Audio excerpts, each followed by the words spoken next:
Dalam berkarya, konsistensi hal yang paling berat. Karena itu, sekecil apapun karya Anda patut berbangga untuk itu. Dan jangan berharap pujian, karena terkadang pujian itu seperti racun dalam setetes madu. Di depan saya telah hadir racun, bukan, maksud saya wartawan. Wartawan, ini wartawan kriminal. Jadi sebenarnya julukan wartawan kriminal itu kurang tepat. Jadi wartawan yang ngepost dan sering menulis berita tentang hukum dan kriminal sering disebut wartawan kriminal. Jadi bukan wartawan yang berkasus. Sebenarnya begitu ya, Yop, kan? Bener, Bang. Nah, ini ada Yofi Yuhendri. Karena dia dari Sumatera Barat. Kalau dia dari Jawa Barat namanya pasti Yopi. Nah, Emang panggilannya Yopi, Bang? Yopi. Sehat, Yop? Sehat, Bang. Bang sehat. Nah, sehat, Yop. Nah, Yopi ini 10 tahun. 10 tahun, Bang. September ini masuk 10 tahun. Nah, September ini 10 tahun dan selama 10 tahun itu berapa tahun di wartawan kriminal? Wartawan kriminal hampir 10 tahun, Bang. 10 tahun itu ya. Pertama itu di bagian Batu Haji. Daerah Batu Haji. Daerah Batu Haji.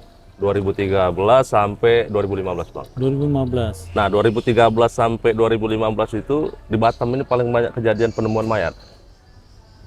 Oke, Nah, mayat. itu kan di Galang Mr. X itu ya? Mr. X, Bang. Dibuang ke sana kan. Ya itu udah terbiasa meliput mayat, Bang. Nah, tadi sebelum kita mulai lagi briefing, dulu dia sempat apa bahasanya? Edik. Dia sangat suka motret mayat gitu ya. Koleksi foto-foto koleksi. gimana wajah mayatnya, gimana kondisinya. Jadi ini sesuatu yang luar biasa dan memang benar ketika kita melakukan kebiasaan yang terus-menerus, jadi ada rasa ini gitu ya, adrenalin terpacu. Dulu awalnya gitu. sebelum jadi wartawan itu takut, Bang. Tengok darah itu pusing. Tapi setelah beberapa kali jadi hobi gitu. Dicari-cari.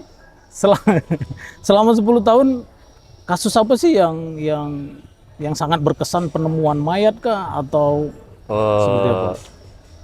Kalau pas liputan itu konflik itu, Bang, TNI sama Brimob 13. Konflik, iya, tahun berapa tuh ya? 2015 nggak salah ya, Bang. Itu yang di jalur Gaza katanya. Benar. Itu jam 2 pencetus kejadian itu kan jam 2 malam. Itu ada korban dan dibawa ke RSUD. Datang ke situ, dapat informasi dari narasumber, datang ke situ. Di itu, Bang, nggak ada akses boleh masuk. Iya, tahu. Semakin dilarang wartawan itu semakin dilarang, semakin penasaran, Bang. Cobalah masuk dari sini, nggak bisa, dari pagar nggak bisa, manjat dari belakang. Rupanya itu udah dijaga semuanya pakai di RSUD. Wih, ngapain kata. Ya udah, cari lagi tempat lain gimana cara masuk. Ya gitulah tantangannya, Bang. Ya, dulu itu pun itu sangat tertutup untuk media ketika itu ya, kasus itu. Pandai-pandai kita gimana cari informasi. Sampai berapa hari itu mencekam itu daerah itu? 3 hari. 3 hari itu. Tapi dari wartawan nggak ada korban? Nggak ada. Waktu kejadian itu pun malam saling menembak itu. Tembak-tembakan beneran. Itu, ya gimana pandai-pandai menyelamatkan diri. Lari. Ya saya dengar itu melorot, gitu, ada yang tiarap ke selokan gitu kan. Tapi uniknya warga Batam itu nggak ada takutnya, Bang. Malah nonton gitu. Gitu. Gimana itu orang perang nonton gitu. Itu bukan warga Batam, memang warga plus 62. Benar, warga plus 62 emang begitu. Iya. Ada kecelakaan bukan dihindarin, ditanya ada apa sih gitu. Nah, terus katanya pernah punya kejadian mistis ya? Ya, benar, Bang. Dengan mayat itu seperti mayat. Apa tuh? Itu 2014 sih, Bang, ada wanita yang gantung diri di Sebeduk Piayu. Pintu berapa itu? Nggak ingat lagi, Bang. Jadi saat kita kan kalau ada penemuan mayat itu berlomba, Bang, dengan polisi. Iya. Tim identifikasi itu. Sebelum kalau polisi udah datang, kita nggak bisa lihat langsung. Lagi. Jadi kita berlomba sama mereka. Masuk kantong mayat. Kita kejar lah nih. Sampailah di lokasi. Pas sampai di lokasi, udah ada anggota polsek di situ. Mana mayatnya, Bang? Tuh di dalam. Kau lihat sendiri, katanya kan. Nggak mau, orang nggak mau lihat, Bang. Anggota polsek, masyarakat situ nggak mau lihat. Datanglah ke posisinya itu, cewek ini gantung di toilet. Gantung diri di toilet. Terus pergi nih ke toilet, lihat udah tergantung, ngadap ke dinding pakai gaun putih. Gaun putih. Gaun Gaun putih pengantin atau baju tidur gitu, Bang. baju tidur putih sampai kaki, rambut panjang sampai sini, udah kayak kuntilanak tergantung.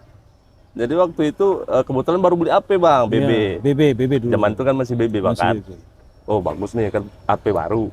Foto lah gimana wajahnya. Dulu tuh paling suka bagi-bagiin foto ini, Bang, kirim ke kawan, iseng-iseng. Iya. Nah, 2 hari habis itu mati total tuh HP. Padahal baru beli. Baru beli, Bang. Fotonya masih di dalam. Foto masih di dalam. Iya. Dibawa pun ke perbaiki, nggak bisa. Nggak bisa juga. Nggak tahu apa masalah ya. Jadi kuat kemungkinan Nggak tahu karena lah, Bang. foto itu.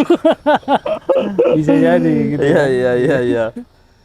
Lengkap sih, Bang, gimana di HP itu banyak koleksi. Nah, yang berita yang terbaru akhir-akhir ini tentang pelecehan seksual kasus pada ruda anak, paksa ya. Iya. Nah, itu sempat ngeliput juga. Sempat.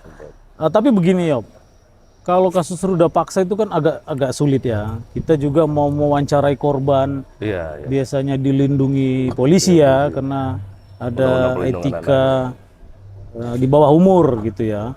Atau biasanya juga tersangka juga ini sangat sulit ditemuin itu. Iya. Itu seperti apa tuh? Biasanya kalau wawancara, kita pengen wawancara pelaku nih, Bang. Pasti izin dari, kalau di polsek izin dari penyidik dulu kan, Bang. Nah, pinter-pinter, Bang, kadang alasan pengen ambil HP, pengen fotoin aja. Ambil gambar aja. Cuma kita sempetin tuh, ngapain kau gitu kan, tanyain juga kan. Tapi kadang-kadang pas liputan itu, Bang, batin kita nih sering nengok ayah kandung cabulia anaknya pengen pijak aja itu, Bang. Sempetin juga kadang-kadang. Iya, sekali dua kali ya. 2 kali, Bang, ya udah. Gitu. Iya, kan sekarang lihat di media sosial tuh. Kan banyak wartawan sebagai penyambung lidah netizen, sampein pertanyaan atau ngomong apa kayak ke dia, kekesalan netizen kan, udah kita sampein. Itu sih, Pak. Iya, menarik ya itu. Menarik. Nah, warga Batam, sebelum kita berbincang-bincang lebih jauh tentang pengalaman-pengalaman Yofi, kita break dulu. Setelah kami ngopi berikut ini.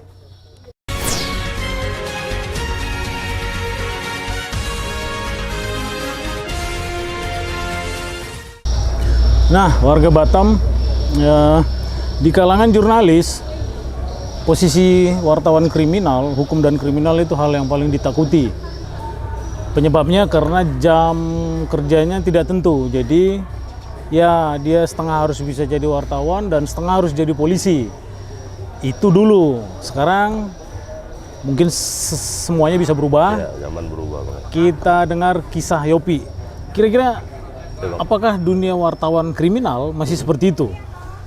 Jauh, Bang, jauh berbeda. Tidak seperti dulu lagi. Tidak seperti dulu lagi. Dulu pun kita itu hanya koran, Bang, kan? Ya.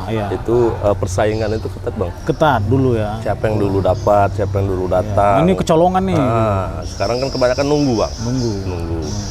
Beda lah, Bang. Kita datang ke TKP dengan enggak itu pasti hasil berita itu berbeda. Pasti beda. Kita datang bisa nengok nih.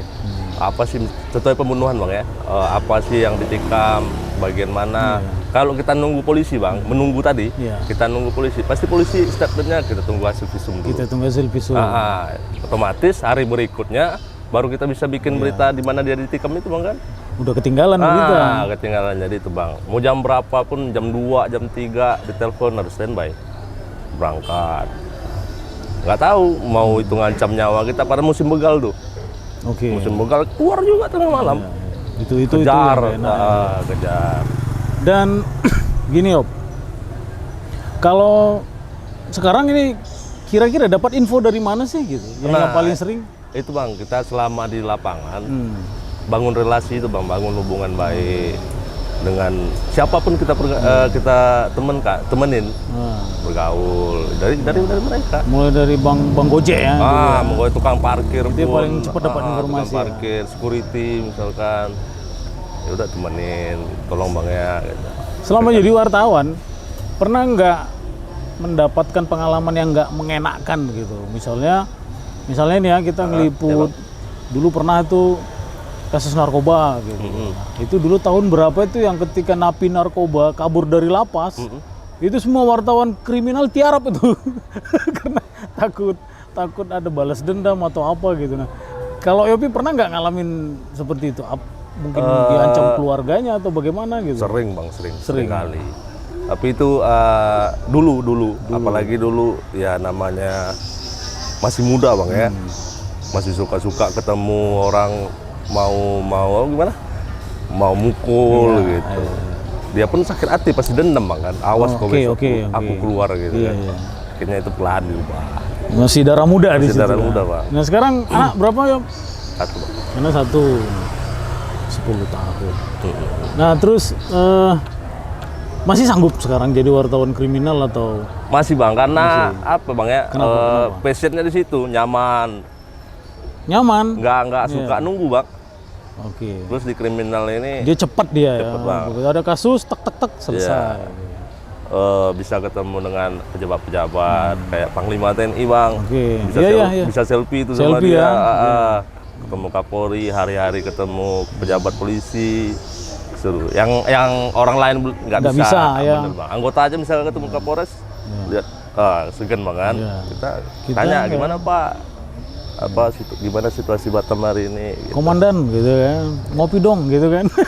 Itu kan cuma wartawan yang berani. Anggota kalau gitu kan pindah terus. Bener bang.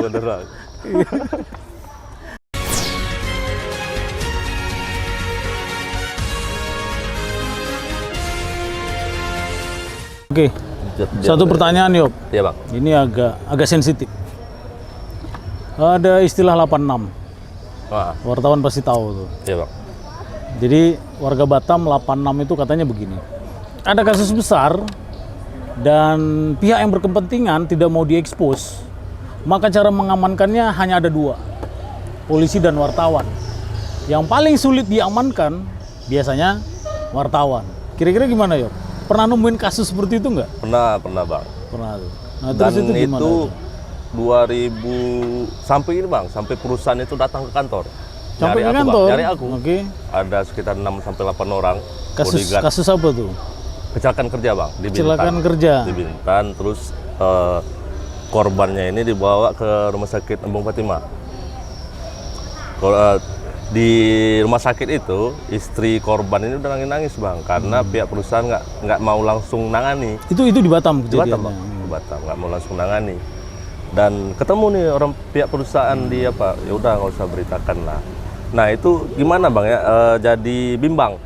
Di satu sisi perusahaan menggoda, di satu sisi korban kita kasihan bang, kepalanya udah kayak semangka. Udah lempeng gitu bang. Tewas tapi? Enggak bang. Enggak tewas? Harus segera dioperasi. Tapi pihak perusahaan ngundur terus. Itu jatuh atau ketimpa? Jatuh, terus kepalanya duluan. Udah kayak semangka lah bang. Tapi tidak tewas? Lembek. Enggak bang. Enggak tewas. Lembek. Jadi wawancara istri korban langsung. Paginya itu kan terbit koran tuh. Iya. Sedangkan pihak perusahaan kan udah ngelobi nih. Ya, udah gimana caranya. Satu sisi kita kasihan dengan korban kan. Beritain pagi, pihak perusahaan baca berita itu. Langsung pergi ke dokter, bayar segala biaya si korban ini dan nyari aku ke kantor bang. Setelah berita terbit? Setelah berita terbit. Okay. Ini udah langsung operasi nih pagi. Udah dibayar, udah diurus segala macam. Dia datang ke kantor nyari. Yang mana nih? Yang nulis berita nama. Dulu masih inisial bang, CR 5 gitu kan. Yang mana nih orangnya? Kami pengen ketemu. Dia bawa bodyguard bang. Panggil dia sekarang.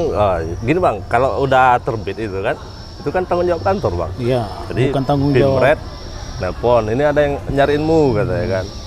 Oh ya udah nggak usah datang lah, biar kami tangani. Ada pembicaraan di situ. Padahal kemarin kami udah minta lo gini katanya. Ya mungkin dijawab sama Pimret, itu kan nalurinya wartawan katanya. Di satu sisi dia kasihan dengan korban. Ya udah, pokoknya kami pengen wartawannya dipecat katanya. Kata pihak perusahaan ke Pimret. Sempat ketemu nggak? Enggak bang. Ketika konfirmasi ada. Berita itu kan harus terkonfirmasi bang. Oke. Dibenarkan oleh pihak perusahaan itu bahwa itu benar terjadi di perusahaan dia, kecelakaan itu. Udah kan jadi beritanya bang. Jadi nggak ada bantu korban. ada upaya 86 gitu ya. Ada, ya? udah dibujuk. Iya. Tapi akhirnya lanjut terus. Lanjut terus. Istri korban ini pun dibawa dibawa ke kantor bang sama pihak perusahaan. Dan di situ dia minta makasih. Oh, akhirnya selesai memang. Selesai bang. Itu diurusin pihak perusahaan, langsung operasi, selesai. Oke, menarik sekali. Thank you ya, Bang. Ya, Bang. Udah berbagi pengalaman. Nah, warga Batam, demikian tadi bincang-bincang kita, cerita di balik berita. Akan banyak cerita menarik. Nantikan terus di balik berita bersama Batam Pos. Dan yang terpenting, salam sehat.